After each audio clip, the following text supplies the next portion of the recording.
Good morning, everybody. Welcome to the AceCon. Hey! Lovely of everybody to be here this morning. We're having a good time talking to some people who are making our modern myth that we love dearly so much and whatnot. But before we go anywhere, a little background on me. My name's Kevin Smith. How are you? The only reason I'm up here today is because I'm a big fan of all this stuff and have been going back for a couple centuries at this point. So much so that when I was a kid in the 80s, I collected the Vision and the Scarlet Witch miniseries. It was one of my favorite. It was actually the first comic book I ever bagged and hoarded because I cared about the relationship so much. It meant something to me. I was a fat kid. And so here's this woman who fell in love with somebody who was a little different. So it gave me hope. A story of a woman with unbelievable powers and her battery-operated boyfriend. That is something that always stuck with me. And I remember, you know, as they started making comic book movies, I was like, they'll never get around to that. They'll never get around to one of my favorite stories in comic books. But they did, man. They slowly layered it in. I remember when they introduced Scarlet Witch in the Avengers. There's one moment where Age of Ultron, everything's going to hell. All of a sudden Vision comes in and grabs her in the midst of everything. And I grabbed my wife's arm in the middle of the screening. I was like, oh my God, they're gonna fuck. Like so.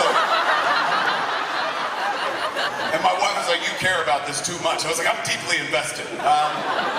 So slowly, they didn't make a whole movie about it, but slowly in the midst of all the Marvel movies that we love, they let those two kind of get together, culminating like thus far right now, as we saw in Infinity War, man. They did the arc, and to pull that off, you need some really powerful talent, man. You need some people who can convince you that you're not watching something very silly. And we got two actors who have done, an actor and an actress, who have done that incredibly well, man. You guys don't want to hear from me. We all want to hear from them. Give it up for our heroes. Elizabeth Olsen.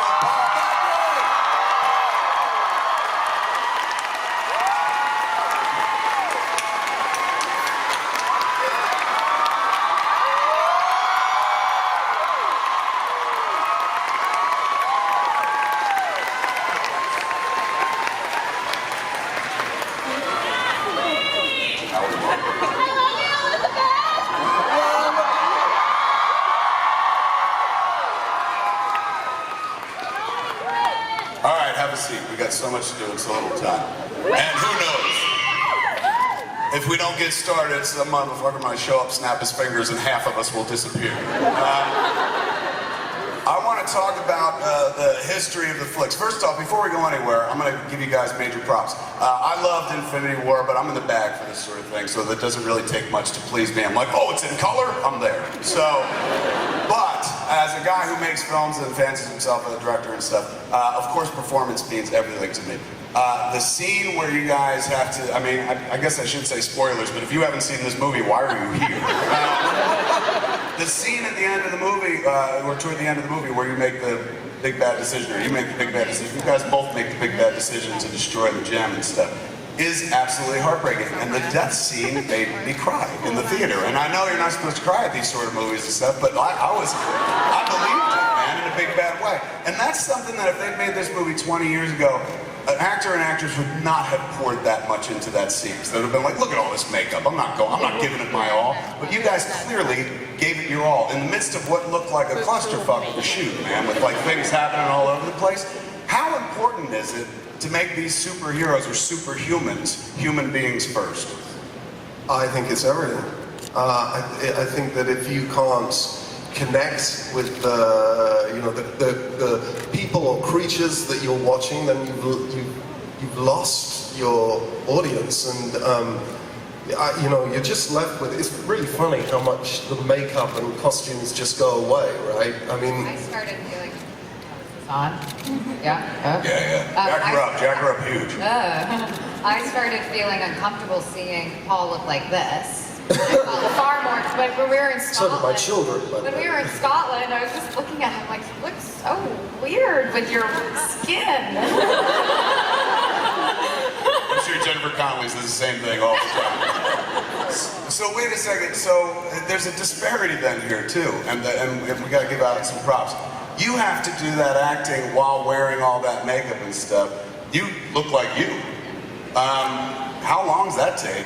And what do you do while he's in the chair? You're just like, man, I wish I was acting with somebody that didn't have that much makeup. I'm like usually at the gym or I sleep in, and then I show up at work and he's halfway through his makeup. My wig process takes a weird amount of time because we put like a bald cap on my head first. I don't know why, no one else did it, but I do it, and it takes like an hour and a half. And then they put... But only here, so it looks like someone just shaved my head here.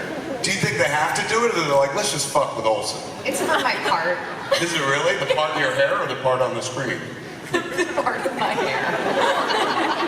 But yeah, Paul has to be really patient, and they shorten the time, though. You know what? It's as difficult as getting paid a lot of money to be uncomfortable is. Is that what happens when you're in the chair and you're on hour 4? You're like, man, I want to say something, but I'm so rich. What you do is, the moment that you feel a little bit punchy about it, you sit and you meditate on the long line of human beings that would like to be in your position. And then it's all fine. Oh my God, so smart, so sweet. What a great diplomatic answer. Well done, my friend. All right, let's go back to both of your origins. You start off in the very first, what many would consider the pillar of the Marvel Universe, Iron Man. When you got I love Iron Man is actually one of my favorite movies of all time. I think it's perfect. I've watched it for 10 years, and I watch it repeatedly every year. And I always look for like a flaw on that asshole. It was like, nah, this won't be good this time. Each time, it's Star Wars level good. Like Favreau did a great job. When you were cast, did they say, if this goes right, one day you're gonna play a robot, or was it always just a voice gig? No, it was just a voice gig. What happened was I worked with John Favreau in a movie I made called Wimbledon, and he called me up. Thank you. He called me up and he said, "Listen, Paul, I'm making this film called Iron Man, and I need somebody to do the voice of the computer. So I need somebody with no personality at all." And I was in from that moment on, and then it was a couple of years later. We were, making the movies, and I'd just be literally phoning in my performance. By the way, just on a phone, Oh my God, that's right. You wouldn't have to be on set. No. You wouldn't even have to go in the office. No, it was like being a pirate. I love being an actor because it's like not having a job. This was literally like not having a job.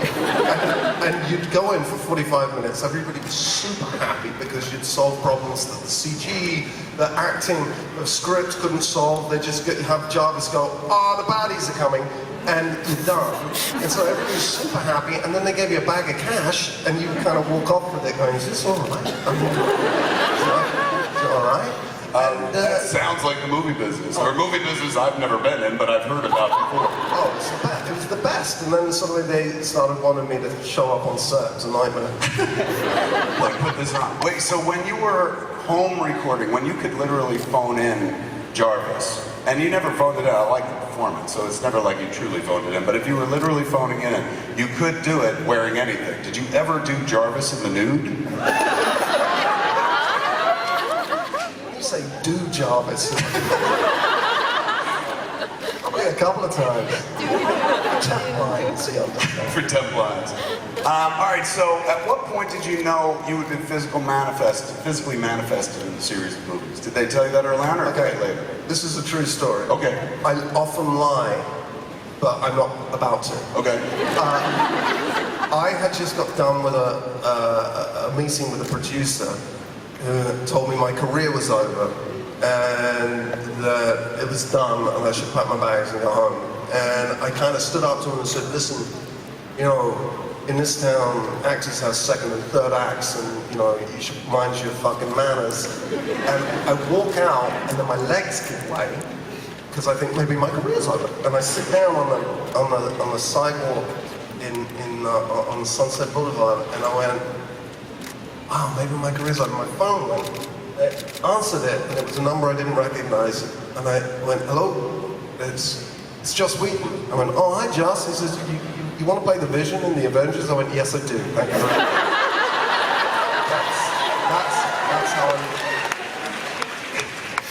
All right. right, put a pin in that for a Sounds second. like You lies. probably don't have a vengeful story like that, but how did you wind up in the series? Did they see, what was the movie that has a bunch of M's in it that was your big debut? Martha, Mary, Martha, Marcy, Marlene. Was that the movie that kind of kicked it open, or was it?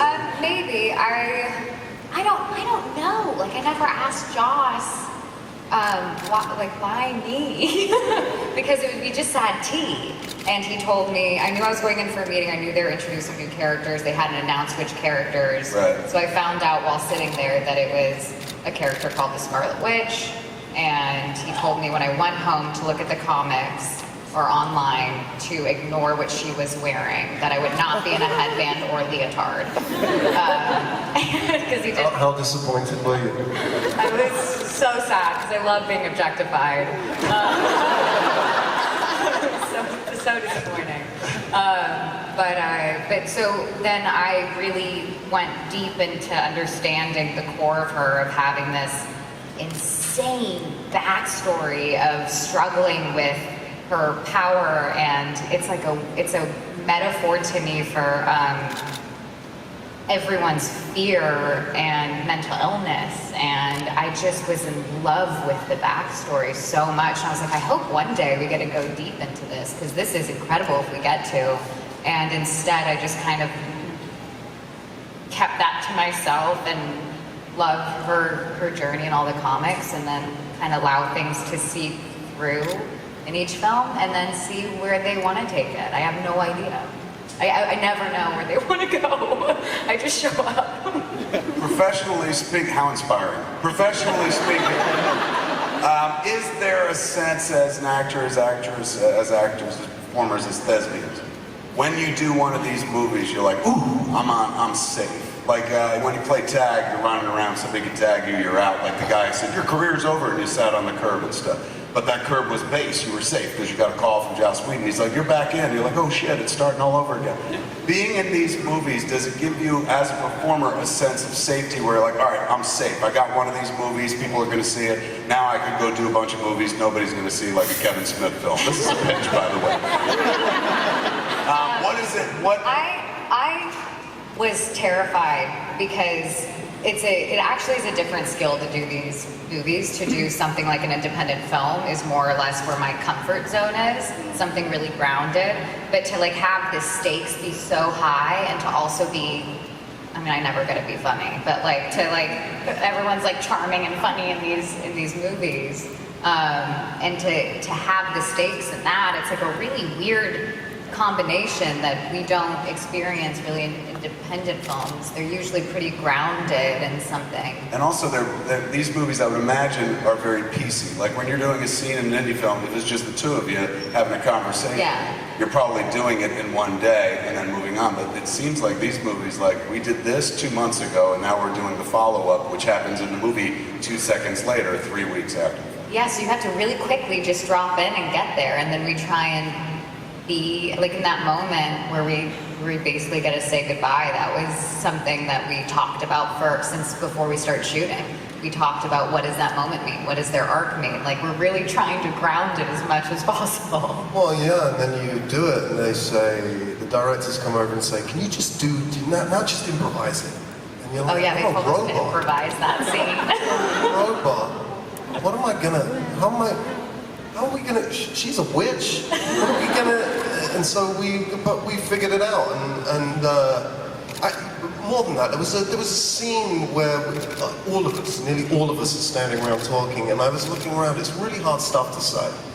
You know, there's a lot of expository gobbledygook. It's really tricky stuff to sell, and I was looking at Mark Ruffalo, just going, "That's amazing." I forgot my line, by the way. By the time it came to me, I forgot my line because I was just looking at like Scarlett going, wow, that's amazing. And then Don Cheadle chimes in, I'm like, he's amazing.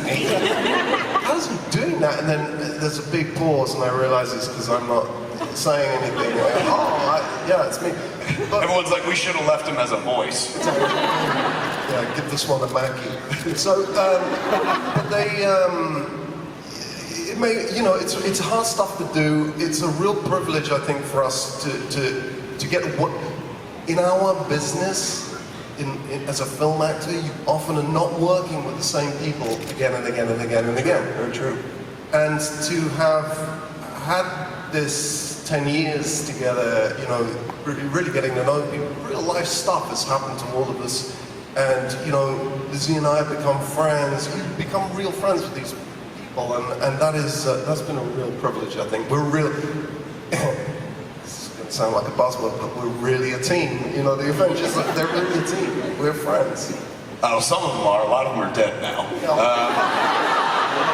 Let's talk about that. When you guys, you jump into a script for a movie that was marketed, and because it was such, as epic. This is the conclusion of 10 years of storytelling. And look, this is what's going to happen and stuff. When you read the script the first time, did it have everything? Or they're like, we're not going to let you see the end of the movie yet? So if you wanted to read the full script for the majority of us, you had to go into a room with no windows, leave your phone at the door, and sit and read it fully. That's ironic, because that's how most comic book fans read their comic book. So it makes sense that it extended into the real world. Yeah, so we couldn't take our time at home or anything like that. They wouldn't give us a hard copy. So I just got my pages, and even my pages had a fake ending and multiple fake things in it. And I found out from the Russos exactly what was going to happen, and it wasn't until we shot it on the day we learned what the ending was. They took us into a van, all of us.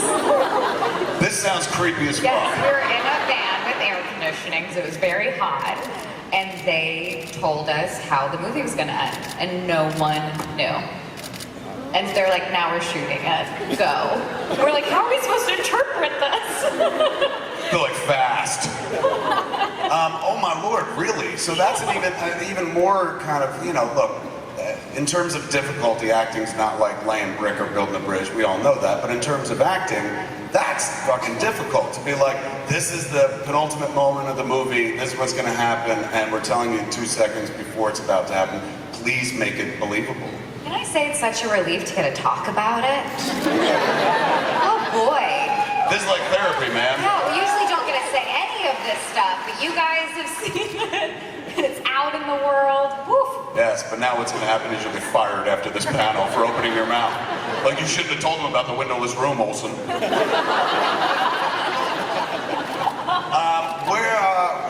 The sequence where you guys have your big moment and stuff, where first you die, and then you come back to life, and then you die again, which was like really some cruel shit, man. Like, I was sitting there watching this, it was so heartbreaking to watch you have to take him out, and you could feel the pain, and then Thanos is like, fuck that, and all of a sudden it rewinds, and then he does it even worse, man, where he just plucks it out of his head like he was like an insect, just going like that. It's really exhausting. What was it? It's an exhausting day. Was it an exhausting day? Dying twice is exhausting. It takes a lot out of you. Was he wearing those, were you and he both wearing ridiculous outfits while you're shooting that scene? I look like me. You look like you. Like Vision. Okay.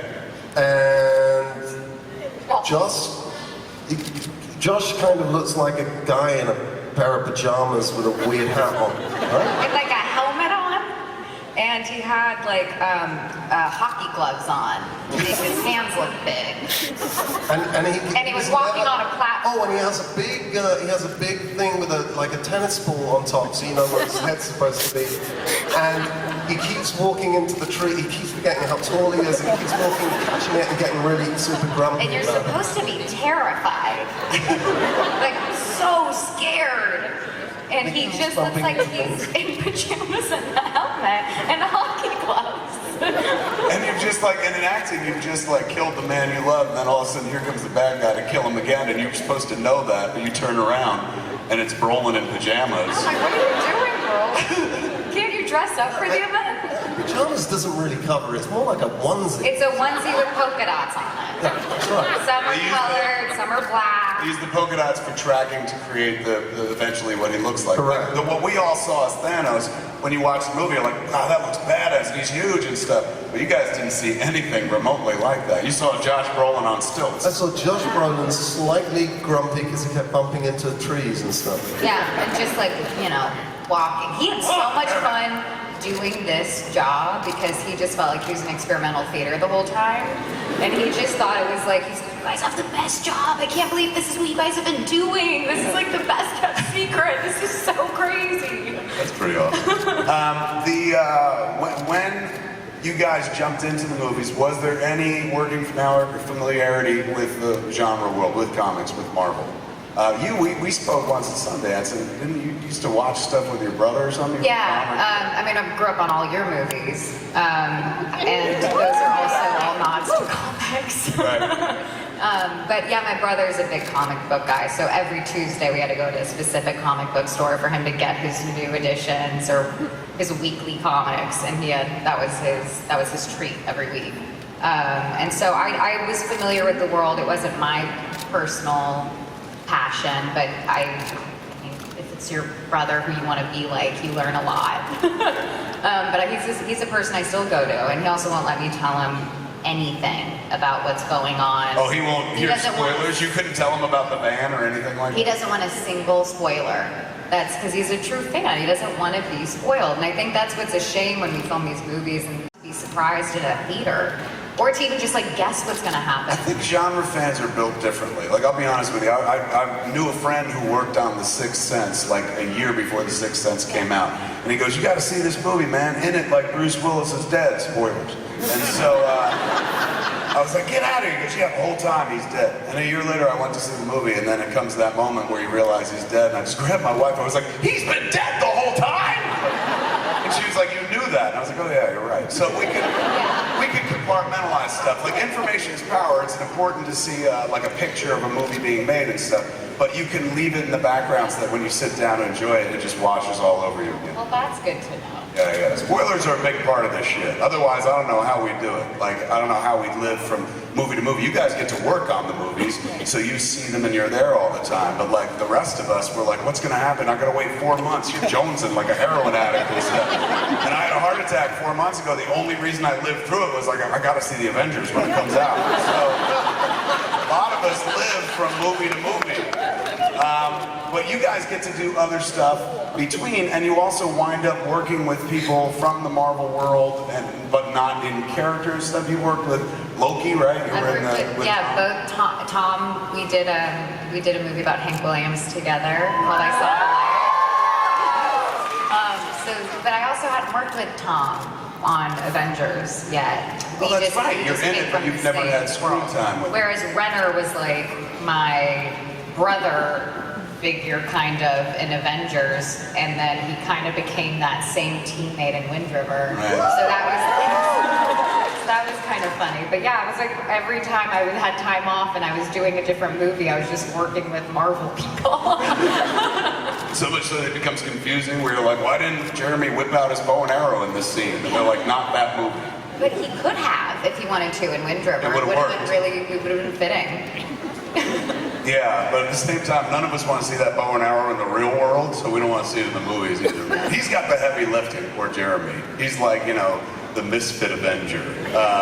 Because everyone's like, burn Hawkeye first, But I think they kept him out of the last movie. It means they're probably going to use him in a big bad way, or at least that's what I tell myself in the next movie. Like, if I was them, I'd be like, fuck you for thinking Hawkeye's the weakest. He saves the universe with an arrow.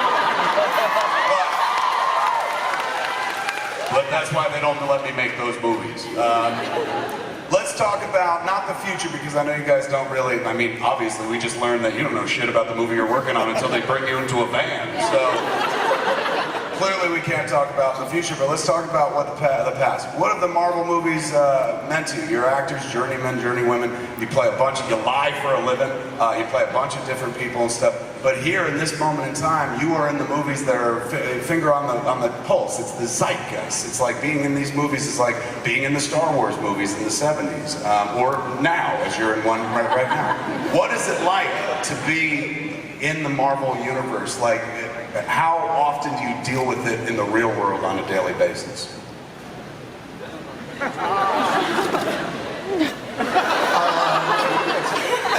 Just act like it was a good question.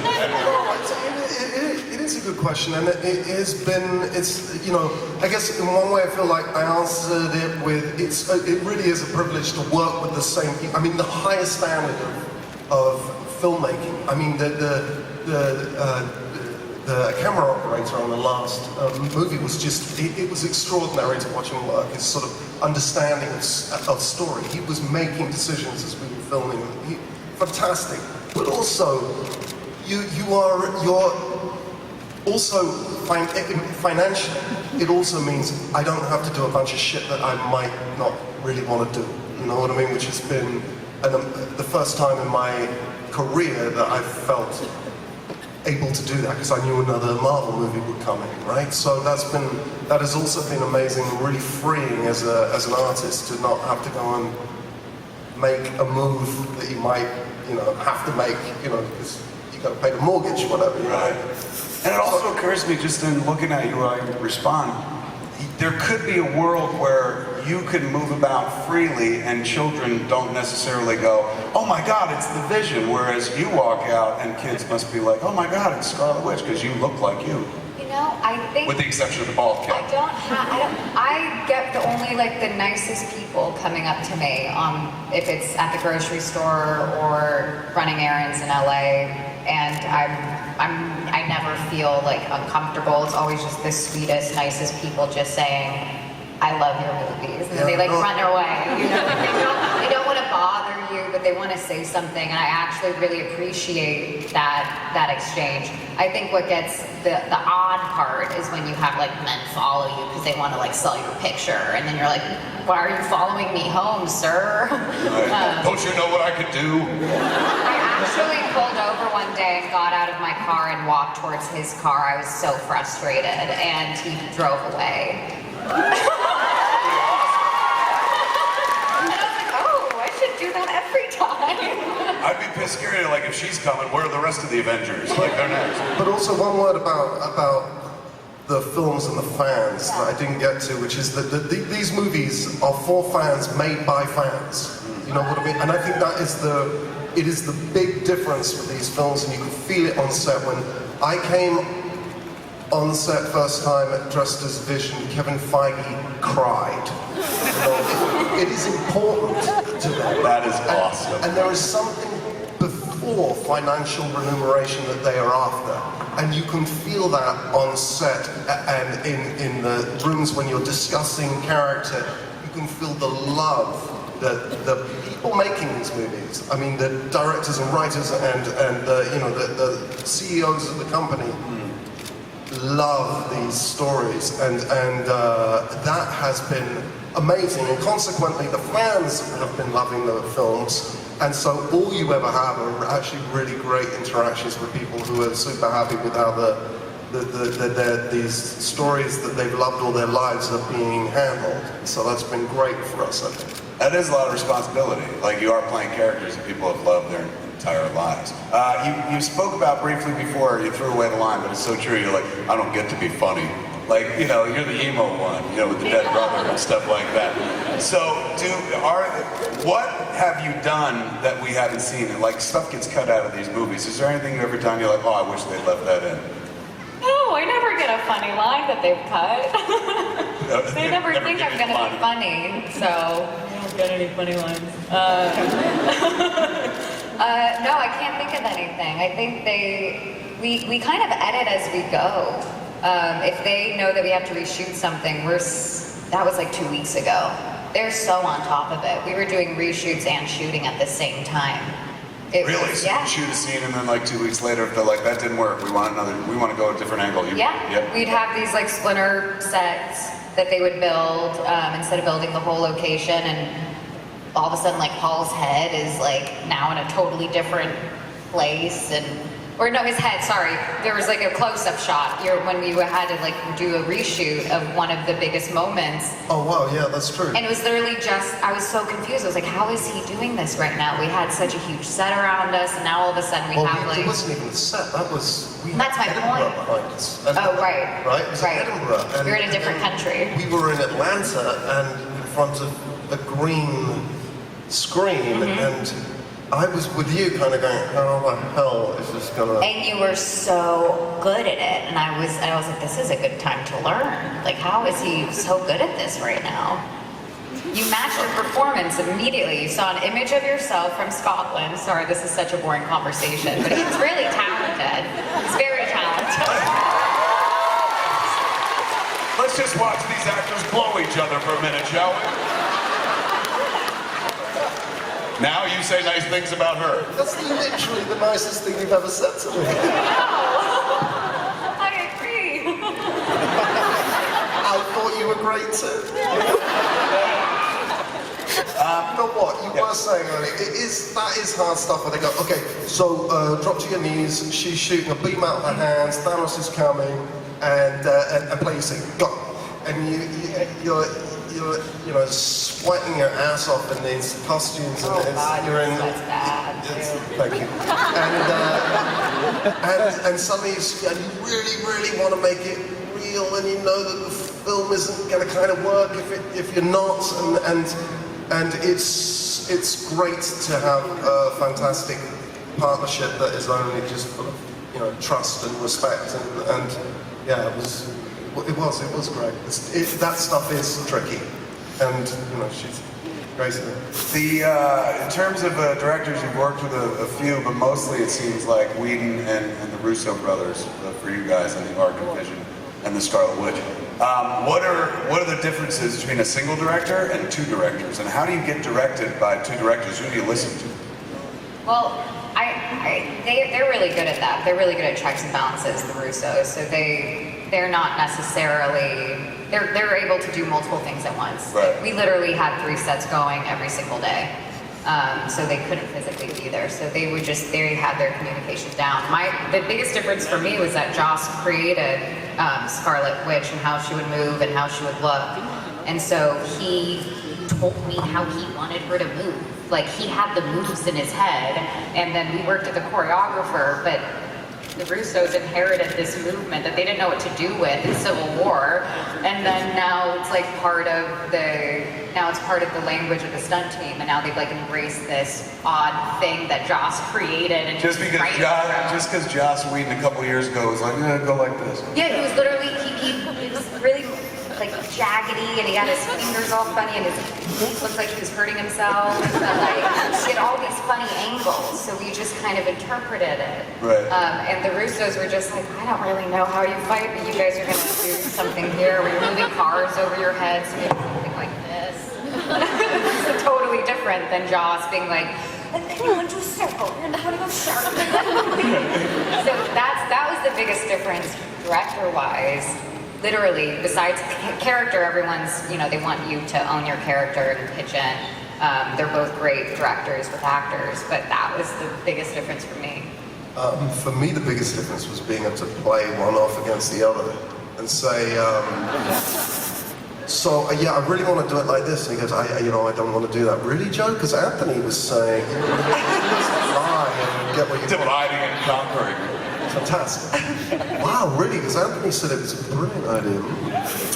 That's why I never want to work with you. You're evil. All right, so instead of me talking, we should probably open it up to the audience. Yeah, I imagine some folks have some questions they want to ask and stuff. Microphone there. There may be more, but those are the two I'm definitely aware of. Let's hear what you have to say. We'll start with you right there to the left. What's your name, man? Yeah, you. Hi. How are you? What's your name? I'm Silvio, but I come from Mexico, so sorry my English is not perfect. No worries. Give it up for our friend from Mexico. So real quick, I just want to say, Paul and Elizabeth, thank you for being here. Real quick, 2 years ago I had the chance to meet Chris Evans and Chris Hemsworth, and it was a dream come true, and I always said to myself, if I just had the chance to meet Elizabeth Olsen, my life will be complete. So thank you for being here, really. I appreciate it, means the world to many of us. So my question is, Elizabeth, I know before you were introduced to the MCU, there were strong women in the MCU portrayed by Natalie Portman, Hayley Atwell, Gwyneth Paltrow, but it was not until you appeared that you were the second official heroine in the MCU. So ever since you came in, there was little to none merchandise of you, but now with Infinity War there are figures of you, like this one. So now little girls can walk into the store and purchase figures of you. So how do you feel about being a strong, intelligent, independent character and woman who is in these movies, and you are a role model to little girls all over the world, and you are slowly breaking the stigma and status quo that is an only man club?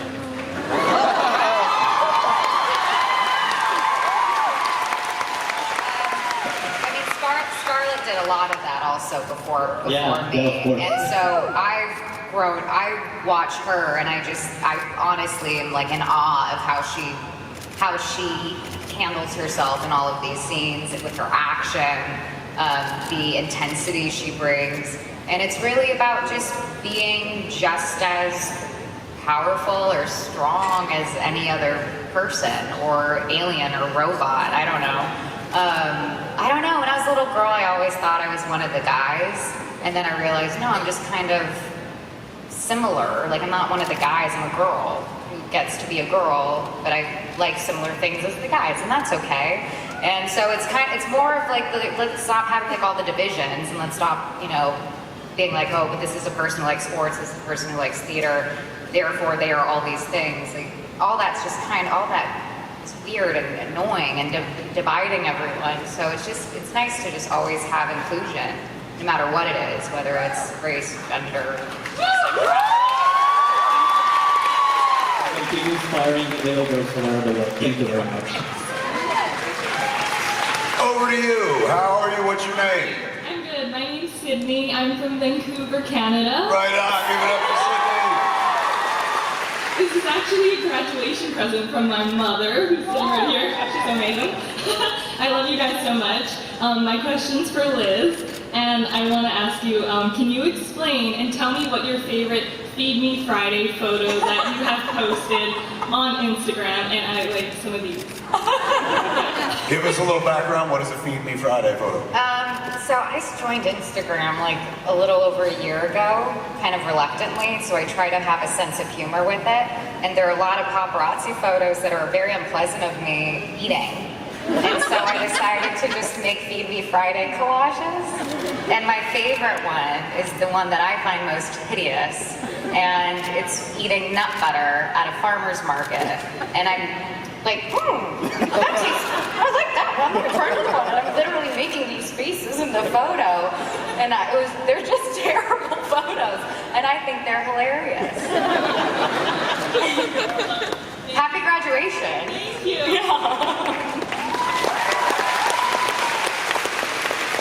What's your name, sir?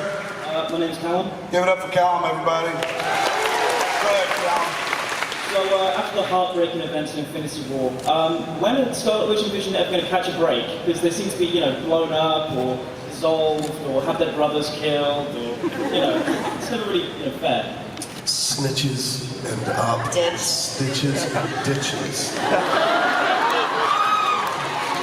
We can't answer those sort of questions on the grounds that if we happen to have jobs, we'll be fired from them. Fair enough. Also, Dryden Ross was brilliant. You're very sweet, thank you very much. Yeah, let's talk about real quick. You're in 2 movies this summer, 2 big movies, man. You're in Avengers and you're in Solo. They're shot miles apart, I'd imagine, right? No, I was flying from Atlanta to a couple of times I still had some purple makeup on the back of my ears When you went to the Solo Yeah. set. Good Lord, they're like double timing right there. Or it's the same company though, right? It's all Disney. Yeah, it's all Disney. I mean, they're pretty separate, and Ron Howard really took care of me as he has done throughout my career.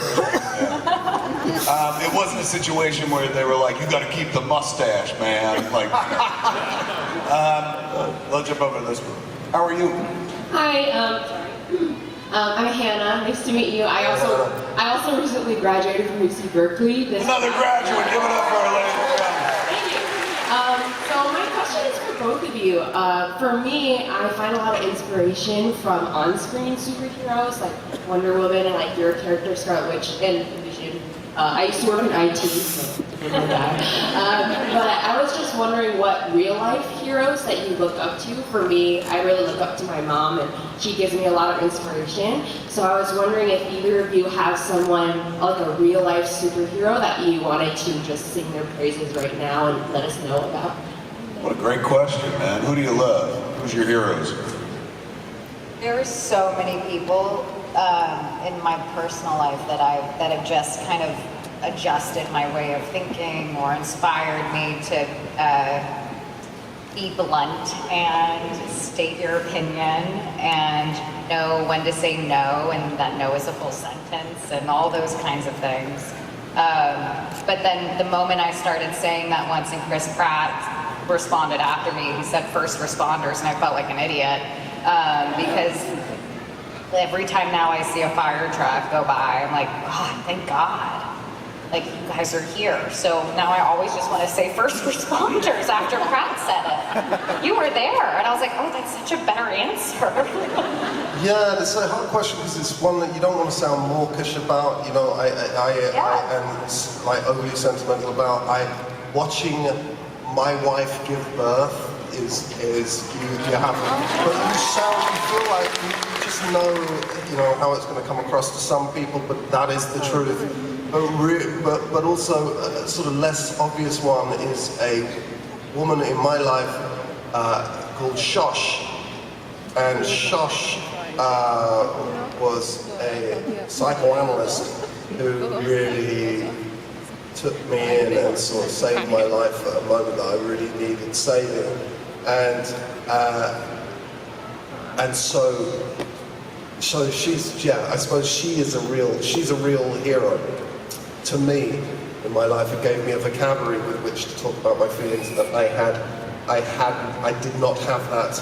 I was not given that vocabulary in my childhood, and in my young adulthood she gave it to me, and I will forever be thankful for it.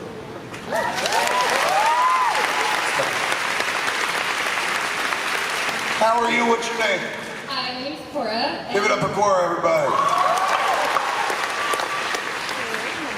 My question is, so you mentioned earlier about fake scripts, and I was wondering what scenes and endings happened in those scripts that we never got to see. They tried to mislead you with in the script pages. Like something like Vision finds out Darth Vader's his father. How did you know? You know what? I'm dyslexic, and I read the fake script. They kept trying to get me to read the real one, and I read the fake script 3 times, which altogether is about 18 hours of my time. So after 18 hours of sitting in windowless trailers, reading something I was never going to be making, I totally gave up. So frankly, I can't actually remember. True. We also, we had really very little idea as to what was going on the other planet.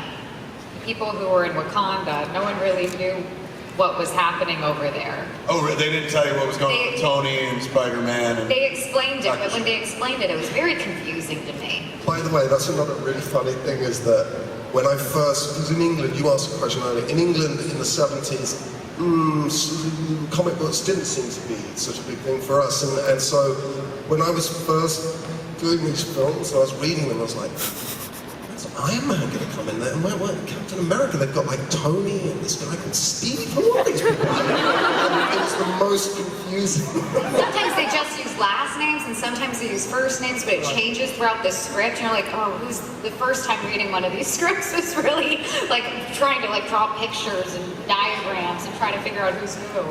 Not for us. This is our religion. I know these characters more than I know my daughter's birthday. So let's jump over to. You good? Was that good?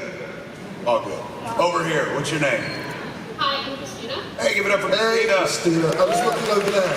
You're not Christina. Hi, Christine. Questions for Paul. I've noticed in a lot of your interviews you say snitches end up in ditches, and I was wondering what is the origin of that saying? Well, there's the American version is snitches end up with stitches, right? And I don't know where that comes from. Snitches end up in ditches is just, you know, it's like a gangster thing if you, you know, but like if my kid ever sees me open a bottle of wine before 5, and I'm like, don't tell your mum, stitches end up in ditches. It's kind of like that. What about on a Sunday? Sundays, you know, that's a free day. It's like lunchtime. This is an important panel because you're getting parenting tools at the same time. All good? How to get your children to lie to your wife. Yay? Okay, over to here. How are you? What's your name? Hi, I'm Samantha. Give it up for Samantha, everybody. My question's for both of you. It's like a two-part question. The first part is, if you could be any other character from the Marvel movies, who would you be? And if you could do one move from your character, in real life, what would you do and what would you use it for? All right, so the first one we'll do first. Who could you play in these movies if you weren't playing your characters?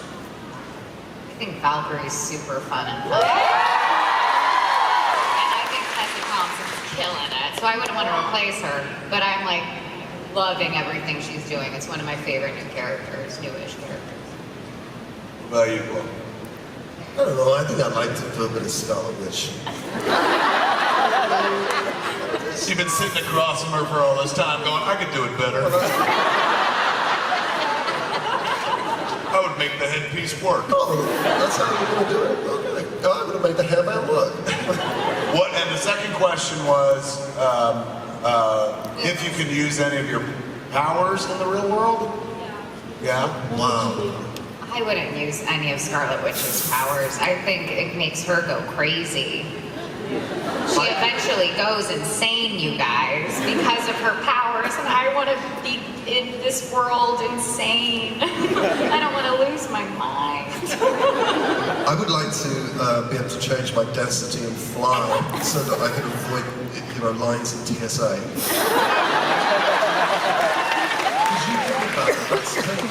That's taking 2 hours, 2 to 3 hours on the other side, you miss passport control, you miss all of it, right? So door to door, you're losing 3 hours on your journey. So I think flight would be awesome. What a first world problem life you lead. Let's jump over here. What's your name? My name is Tegan. Tegan, give it up for Tegan, ladies and gentlemen. Tegan, Vision, Scarlet Witch are yours for the next few minutes. Go. Elizabeth, I wanted to thank you so much because the Scarlet Witch came to me at a time in my life that was really difficult, and your character is a role model for me. And I wanted to ask you if you could have, on-screen, banter with any character, who would it be? Because I personally want to see you interact with Bucky Barnes. But he would just be so serious. He's such a tough guy. I kind of want to play with Spider-Man.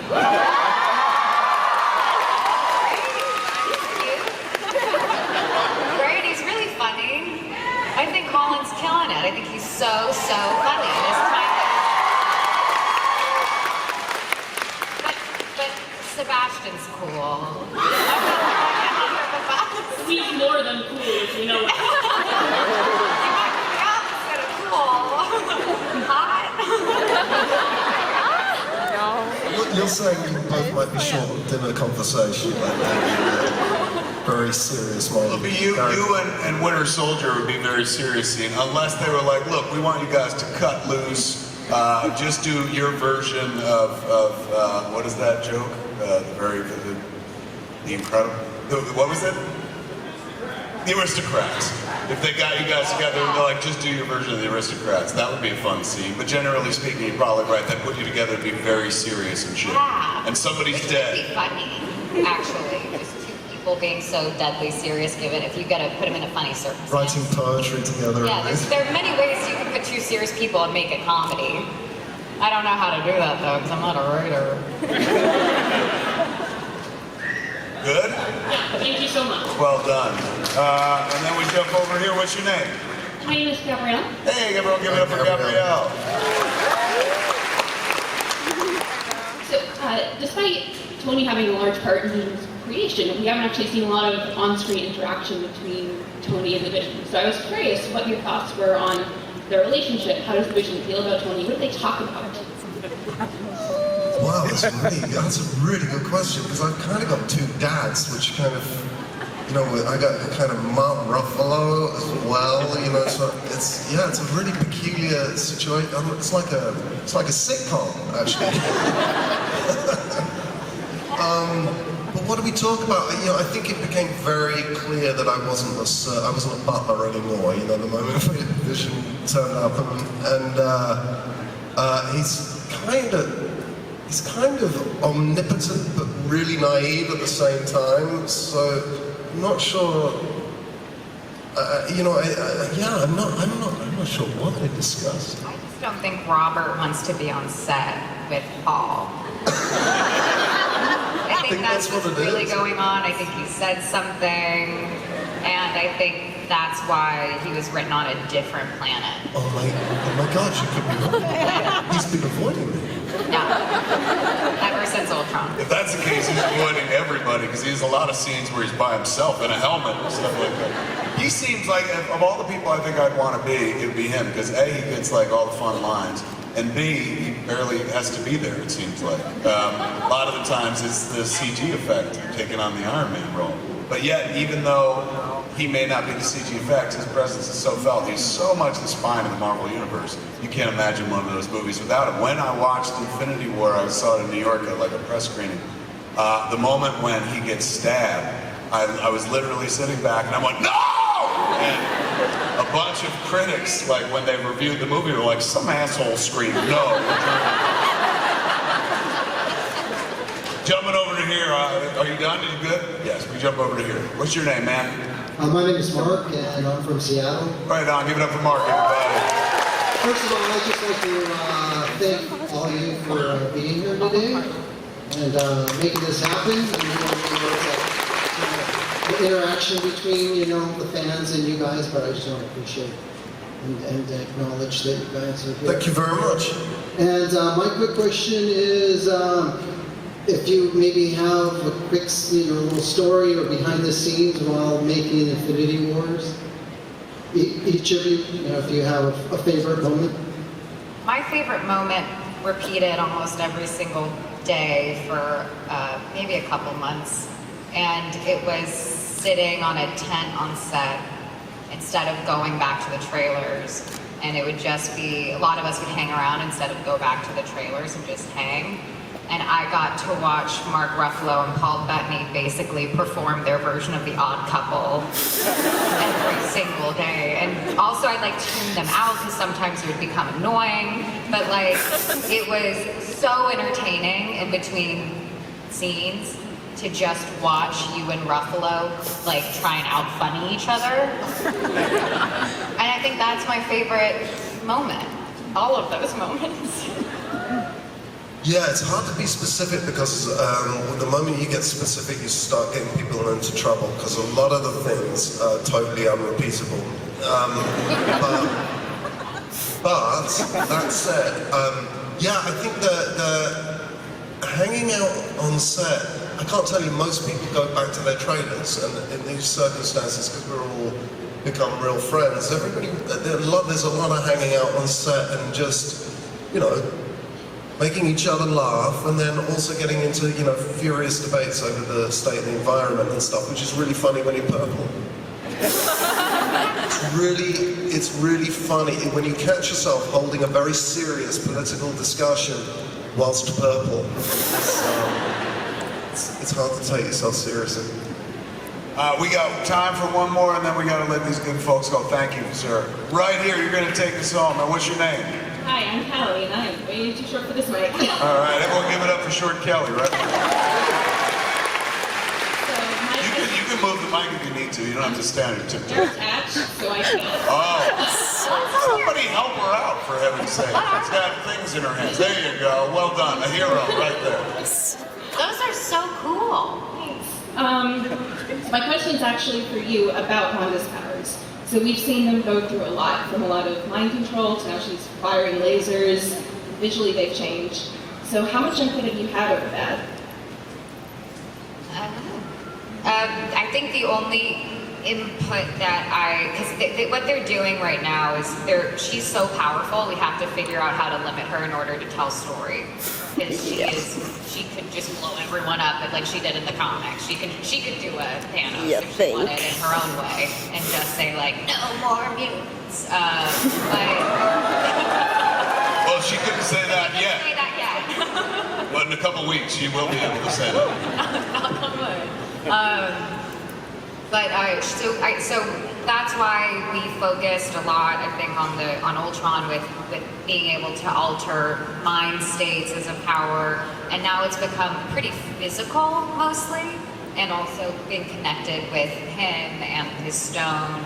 But the thing that I do take a lot of ownership of with her power is like I'm obsessed with the movement, and I have this like a dance background, and I love movement, and I love the woman who choreographs with me. So she and I rent out dance studios, and we make movements that mostly like are too long, and they don't want to use them in a fight because they take too long. But we have so much fun creating the visual aspect of what her powers are and where the source is, and this ball that we pretend to throw around, and it's just all, we make it up, and it's so much fun. It really is playful.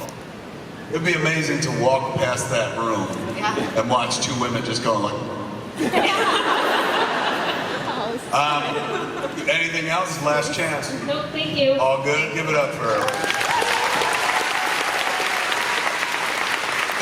From the bottom of my heart and on behalf of the audience, for bringing to life some characters that we've all dearly loved, for putting your all into it, for making it matter, man. A lot of us in the room, you look out there's definitely some kids out there, but you see a lot of adult faces. Adult faces means that like this stuff meant something to us as kids, and we get to enjoy it later in life. A lot of people have to give this stuff up back in the day when they grew up because they didn't make movies about our favorite comic book characters. Now they do, and it's an awesome responsibility to play two fictional characters that have like 30, 40, sometimes 50 years of expectation from the audience behind them. You guys are crushing it, man. Give it up for Elizabeth Ball.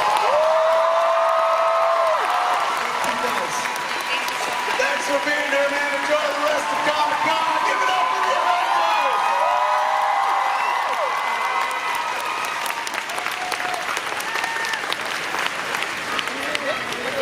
I'm sorry, say that. We're going to take a photo with you guys in the background. We're going to use you real quick. Here we go. 我演到了呀，好笑。你驚啊？其實我唔係好想影，影完啦喎。